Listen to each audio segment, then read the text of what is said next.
ఇతను అసలు తప్పే చేయకుండా 20 సంవత్సరాలు జైలు శిక్ష అనుభవించాడు.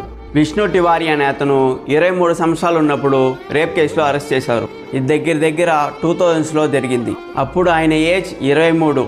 ఇప్పుడు 43 సంవత్సరాల్లో ఆయన మీద ఏ తప్పు లేదనేసి ఇప్పుడు రిలీజ్ చేశారు. 1 or 2 years అయినా పర్లేదు, కానీ దగ్గర 20 సంవత్సరాలుగా ఏ తప్పు చేయని వాడి మీద 20 సంవత్సరాలుగా జైలు శిక్ష వేసి, అంతలోనే వాళ్ళ అమ్మ చనిపోయారు, వాళ్ళ నాన్న చనిపోయాడు, వాళ్ళ అన్న కూడా చనిపోయాడు. వర్క్ లేదు, పెళ్లి కూడా చేసుకోలేని పరిస్థితి. మొత్తానికి తన లైఫే పోయింది. చేయని తప్పుకి 20 సంవత్సరాలు జైలు శిక్ష, life time compensation and life time settlement ఇచ్చిన ఆ 20 సంవత్సరాలు అండ్ వాళ్ళ అమ్మ నాన్న తిరిగి రారు కదా. మనిషి యొక్క ప్రైమ్ ఏజే 20 to 40లోనే జరుగుతుంది. కానీ ఆ లైఫే లేకుండా చేసేసిన ఈ జడ్జ్మెంట్. తప్పు చేసిన వాడికి శిక్ష ఇప్పించంటారా అంటే, ఏ తప్పు చేయని ఒక అమాయకుడికి శిక్ష ఇప్పిస్తారు కదరా. సో మీరు దీని గురించి ఏమనుకుంటున్నారో కమెంట్లో చెప్పండి.